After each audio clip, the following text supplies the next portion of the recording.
अच्छी और सच्ची खबरों में बात हम सबसे पहले भारतीय सेना की कर लेते हैं, जो इन दिनों मलेशिया की सेना के साथ युद्धाभ्यास कर रही है। ये ज्वाइंट आर्मी एक्सरसाइज मेघालय के उमरोई में 23 अक्टूबर से चल रही है, जिसमें मलेशिया की सेना की 5वीं रॉयल बटालियन के सैनिक हिस्सा ले रहे हैं, जबकि भारतीय सेना की तरफ से राजपूत रेजिमेंट के सैनिक शामिल हैं।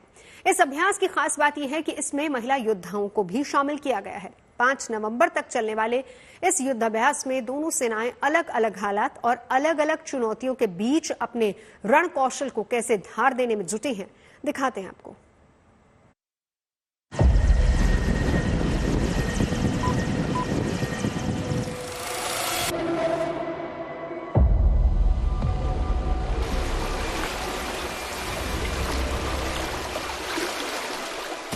घने जंगल में घातक हथियार लेकर दबे पैरों आगे बढ़ते जवान और इशारा मिलते ही दुश्मनों पर बिजली की रफ्तार से अचूक वार। एक्शन से भरपूर ये तस्वीरें किसी स्पेशल ऑपरेशन की नहीं बल्कि ज्वाइंट मिलिट्री एक्सरसाइज की हैं, जो इन दिनों भारत और मलेशिया की सेनाओं के बीच मेघालय के उमरोई में की जा रही है।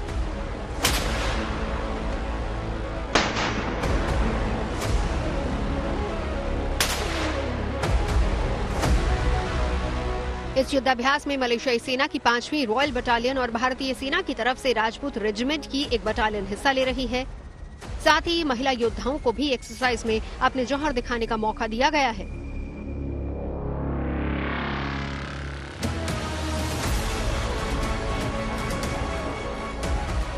भारत और मलेशिया की सेनाओं के बीच हरिमऊ शक्ति 2023 नाम से इस आर्मी एक्सरसाइज का आगाज 23 अक्टूबर को हुआ, जो 5 नवंबर तक चलने वाला है। देश और दुनिया में युद्ध के लगातार जो हालात बदल रहे हैं, चाहे रूस यूक्रेन युद्ध की बात की जाए, गाजा में जो ऑपरेशन चला उसकी बात की जाए, इन तमाम अनुभवों को देखते हुए मलेशिया की सेना की कोशिश है कि भारत से युद्ध की बदलती और नई तकनीक सीखी जाए और इसके साथ भारत भी अपने आसपास के पड़ोसी मित्र देशों को साथ लेकर अपनी सैन्य तकनीक को और बेहतर कर रहा है।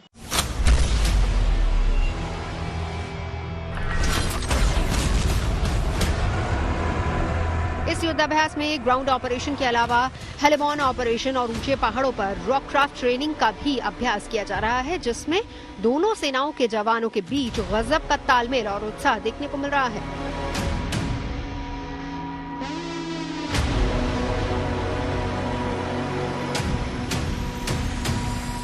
वहीं अभ्यास में एक से बढ़कर एक घातक हथियारों के अलावा ड्रोन, यूवी और हेलीकॉप्टर्स का भी इस्तेमाल किया जा रहा है। इसके अलावा कमांड पोस्ट एक्सरसाइज के जरिए दोनों तरफ के जवान एक दूसरे के साथ अपने अपने रणकौशल को साझा भी कर रहे हैं, ताकि भविष्य की चुनौतियों का मिलकर सामना किया जा सके। भारत और मलेशिया की थल सेना की टुकड़ियां हरिमऊ शक्ति युद्धाभ्यास के दौरान अपने अनुभव साझा कर रही हैं, खासतौर से हेली ऑपरेशन यानी कि हेलीकॉप्टर से ऑपरेशन, जंगल वॉरफेयर, माउंटेन वॉरफेयर जैसे युद्धाभ्यास दोनों सेनाएं साझा कर रही हैं। इसके साथ ही आईडी ऑपरेशन में काउंटर आईडी ऑपरेशन को भी अंजाम दिया जा रहा है। खासतौर से अगर भारत की सेना की बात की जाए, भारतीय टुकड़ी की बात की जाए, तो वो मलेशिया की जो बेहतरीन तकनीक है उसको उनसे सीखने की कोशिश कर रही हैं।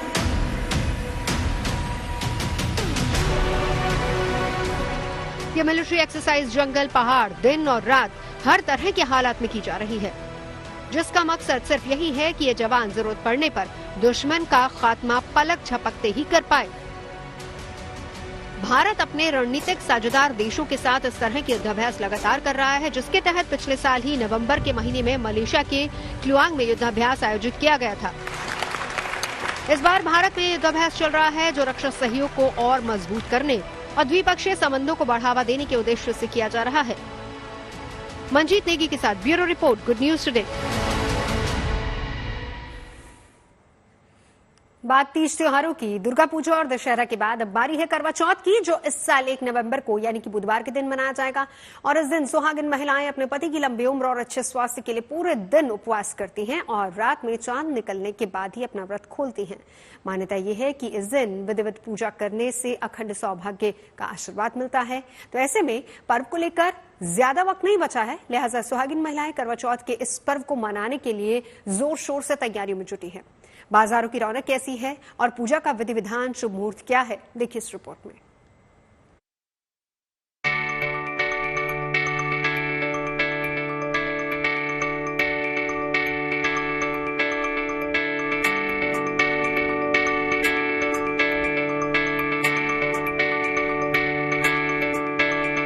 कोई खरीद रहा है कपड़े और गहने, कोई खरीद रहा है पूजा का सामान, तो कोई रचा रहा है हाथों पर मेहंदी।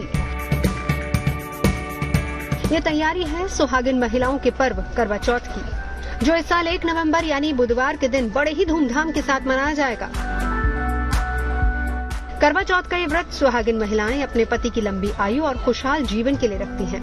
हर सुहागिन महिला इस दिन का बड़ी ही बेसब्री से इंतजार करती है और अब जब पर्व बेहद नजदीक आ रहा है तो महिलाएं करवा चौथ को लेकर जोर शोर से तैयारियों में जुटी हैं। श्रृंगार का सामान लेते हैं पूरा, जो भी महिला 16 श्रृंगार करती है वो, और नई ड्रेस लेते हैं और चूड़ी कंगन लेते हैं, सब कुछ लेते हैं, और थाली लेते हैं और लोटा और मिट्टी के करवे भी लेते हैं, शक्कर के करवे लेते हैं जिससे हम पूजा करते हैं, और छलनी भी लेते हैं जिससे हम पति का मतलब दिए में चेहरा देखते हैं, चांद आता है तब, और बस पति की लंबी उम्र के लिए करवा चौथ का व्रत करते हैं। सुहाग के सामान ज़्यादातर लेते हैं औरतें, तो मैं चूड़ी, चप्पल और जो भी कॉस्मेटिक सामान होते हैं वो मैं सब नए लेती हूँ। और इसमें यह मान्यता है कि इसे रखने से पति की उम्र लंबी होती है, तो मैं भी यही मान के ना रखती हूँ।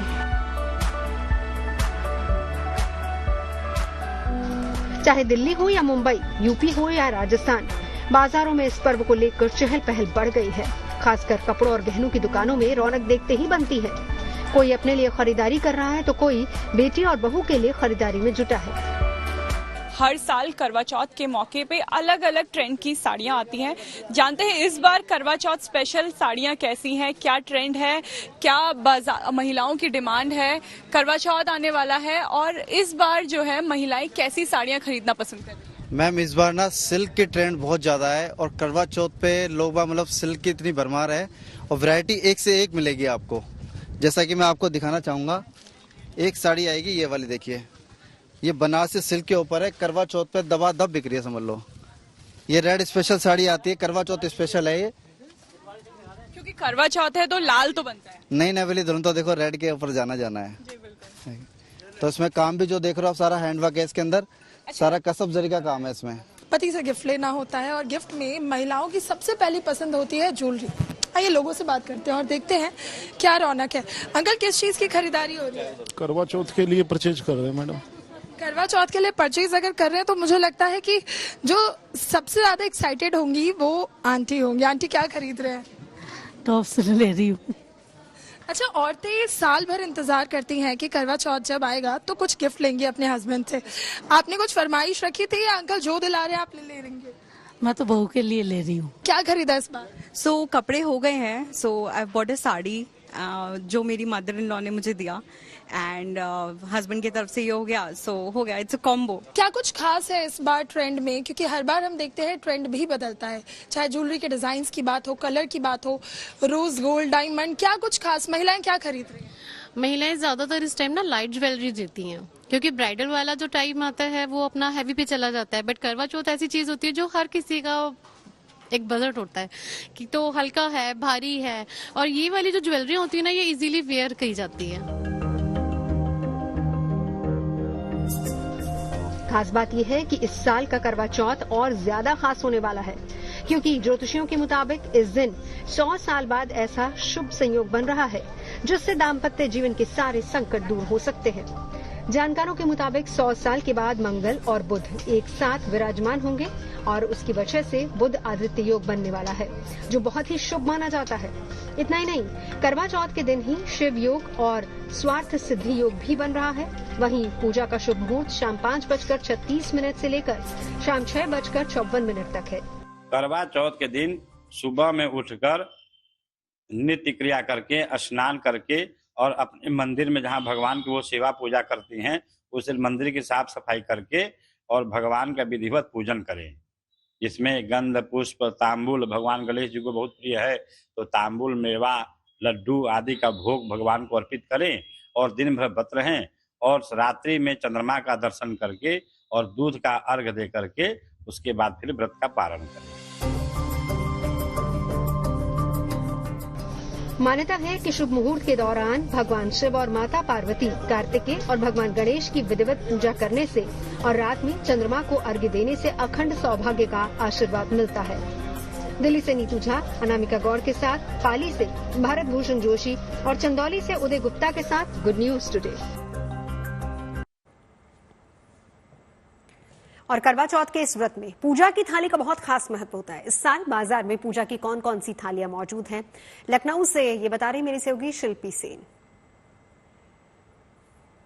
इन दिनों अगर हम बाजार में देखें तो इस तरह के करवे और करवे के साथ ही इसकी छलनी और इसके साथ ही जो लोटा है वो दिखाई पड़ रहा है, कहीं कहीं ग्लास भी है, क्योंकि ये वो सामान है जो करवा चौथ में सबसे ज्यादा जरूरी होता है, यानी पूजा में इसका प्रयोग होता है। और इसको इतने खूबसूरत तरीके से सजाया गया है, अलग अलग तरीके का हम देख रहे हैं, और जिससे कि लोगों को बहुत ज्यादा इसमें ऑप्शन मिले। हम यहाँ पर देख रहे हैं कि बहुत ज्यादा भीड़ इस तरह के जो करवे हैं उनको लेने के लिए है। बात भी करते हैं, ये बताइए कि जिस तरह से करवा चौथ में हमने देखा है पहले महिलाएं खुद डेकोरेट करती थी, अब भी करती हैं, लेकिन अब बहुत ज्यादा समय किसी के पास नहीं बचा। ऐसे में ये जो ऑप्शंस हैं अलग अलग तरह के डेकोरेशन का, आपको लगता है कि एक अच्छा इससे मौका मिल जाता है? हम लोगों के लिए एक बहुत बेटर चॉइस आ जाती है कि हमें बहुत सारे ऑप्शंस मिल जाते हैं कि हम अगर ये नहीं चाहते तो हम दूसरा ले सकते हैं। और मुझे स्पेशली मम्मी के साथ आना बहुत अच्छा लगता है कि मैं मम्मी की हेल्प कर सकूं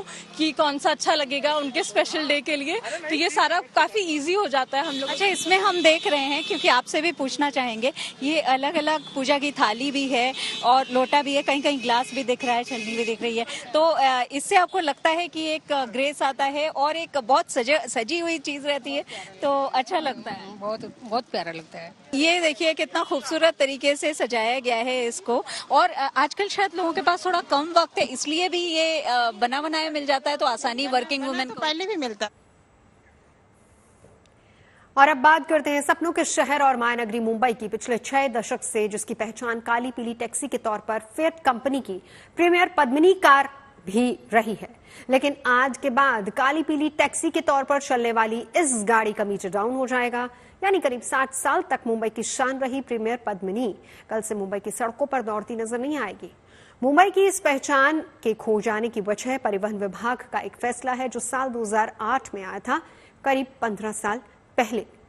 परिवहन विभाग की तरफ से सार्वजनिक परिवहन में इस्तेमाल होने वाली टैक्सी के लिए आयु सीमा 20 साल तय की गई थी। मुंबई की आरटीओ यानी कि रोड ट्रांसपोर्ट ऑफिस की जानकारी के मुताबिक 29 अक्टूबर 2003 यानी कि ठीक 20 साल पहले आखिरी पद्मिनी कार रजिस्टर हुई थी। उस हिसाब से देखा जाए तो टैक्सी के तौर पर सिर्फ 2 ही प्रीमियर पद्मिनी कारें रजिस्टर हुई थी, इसीलिए टैक्सी के तौर पर दौड़ रही आखिरी पद्मिनी गाड़ियों को आज ही मुंबई की सड़कों से बाय बाय कहना पड़ेगा।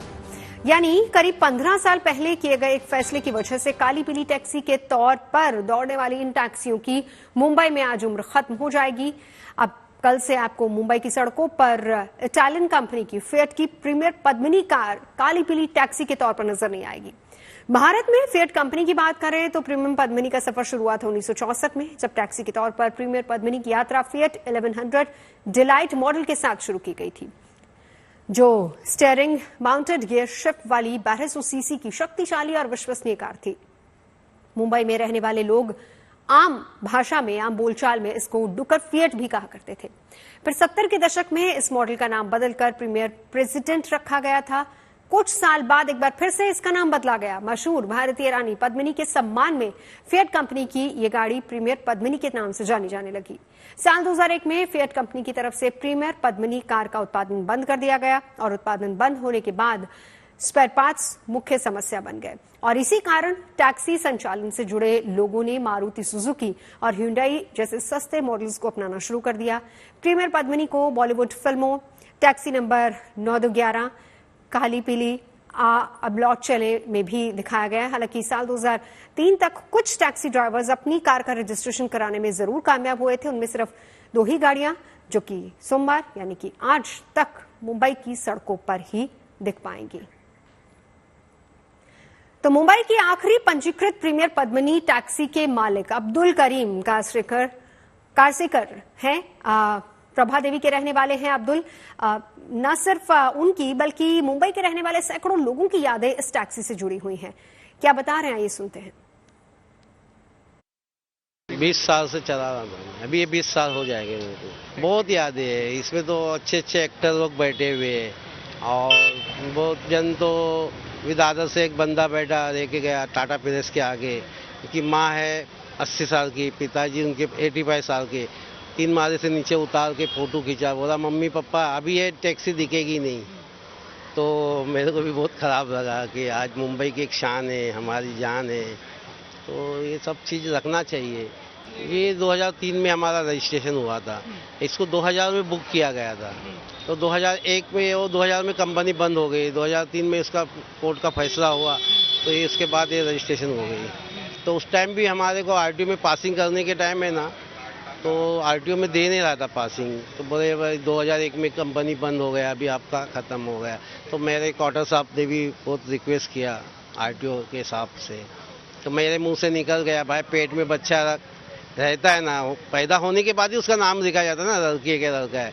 जी सर, आपके रजिस्ट्रेशन होने के बाद हमको रजिस्ट्रेशन के हिसाब से 2023 तक चलाने को दो। खराब लग रहा है कि आज मैं बम्बई में निकलता था तो मेरे ऊपर सब उंगली उठाते थे, अब मैं दूसरी गाड़ी लेके जाऊंगा तो क्या है, कोई मेरे को नहीं देखेगा, नहीं पहचानेगा। आज तो जो भी बच्चा देखता था वो भी बोलता था कि हमारे ज़माने की है, बुढ़ा भी बोलता था पुराने ज़माने की है। पूरा देश उत्सव के रंग में रंगा है। दिल्ली से अमृतसर तक देश जगमगा रहा है। आज अमृतसर में श्री गुरु रामदास जी का प्रकाश पर्व धूमधाम से मनाया जा रहा है। प्रकाश पर्व पर स्वर्ण मंदिर रोशनी से जगमगा उठा। चौथे सिख गुरु श्री गुरु रामदास जी अमृतसर शहर के संस्थापक भी थे और इसीलिए अमृतसर शहर को रामदास की नगरी के तौर पर भी जाना जाता है। उनकी गुरु पर्व जयंती बड़े उत्साह उमंग और उल्लास के साथ मनाई जा रही है। प्रकाश पर्व मनाने देश ही नहीं बल्कि पूरी दुनिया से श्रद्धालु स्वर्ण मंदिर पहुंचे हैं और गुरु का आशीर्वाद ले रहे हैं।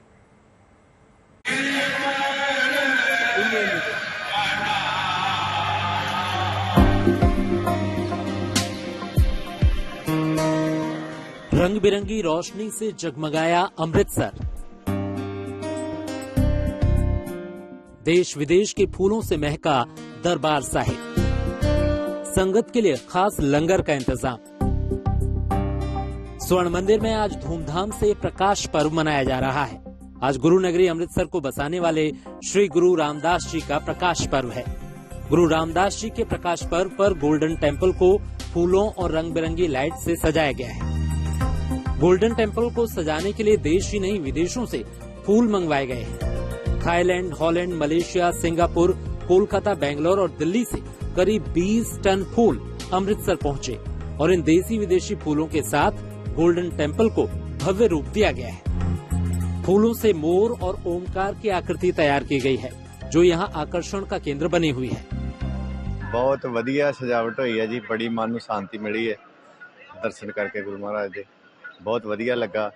संगतां दे विच भी बड़ा मतलब अज दे दिन नूं बड़ा उत्साह है ते बहुत वधिया प्रबंध भी होए आ। खास बात यह है कि प्रकाश पर्व पर गुरु घर को खास तौर पर पुरातन हीरे जवाहरात से सजाया जाता है। ये जेवरात कई साल पहले गुरु घर को सौंपे गए थे, जिन्हें सिर्फ खास मौकों और गुरु पर्व पर ही संगत के लिए निकाला जाता है। इसके अलावा प्रकाश पर्व के शुभ अवसर पर गुरु घर में पहुंचने वाली संगत के लिए खास इंतजाम किए गए हैं। लंगर हॉल में कई स्वादिष्ट पकवान तैयार किए गए हैं, जिसमें खीर, जलेबी, लड्डू और बर्फी समेत कई मिष्ठान और पकवान शामिल हैं। प्रकाश पर्व पर देश विदेश से श्रद्धालु सचखंड श्री हरमंदिर साहिब के दर्शन के लिए पहुंचे और यहां पवित्र सरोवर में स्नान कर गुरु का आशीर्वाद लिया। बहुत बड़ी गिनती में संगत है। जितनी बड़ी गिनती में संगत है उतनी बड़ी अच्छे प्रबंध हैं। आपने देखा होगा कि जब रात का समय था और जब आज रात को जब आतिशबाजी चलेगी तब यहाँ परिक्रमा में और बाहरी किसी भी जगह में कोई तिल फेंकने की जगह नहीं होगी। बहुत रौनक है जी, बहुत भीड़ है। मैंने एक्चुअली ऐसी भीड़ अपनी लाइफ में अभी तक देखी नहीं। जितना नॉर्मल क्राउड होता है उससे करीबन 10 गुना ज्यादा भीड़ है। प्रकाश पर्व पर गुरु घर की भव्यता देखते ही बन रही है। इस भव्य दिव्य गुरु दरबार के दर्शन के लिए पूरी दुनिया से करीब 2 लाख से ज्यादा श्रद्धालु अमृतसर पहुंच चुके हैं। अमृतसर से अमित शर्मा के साथ bureau report, good news today. खबरें सच्ची होनी चाहिए, अच्छी खुद ब खुद लगती है। Navjot Randhawa signing off. आप सुनते रहिए गुड न्यूज, देखते रहिए गुड न्यूज टुडे।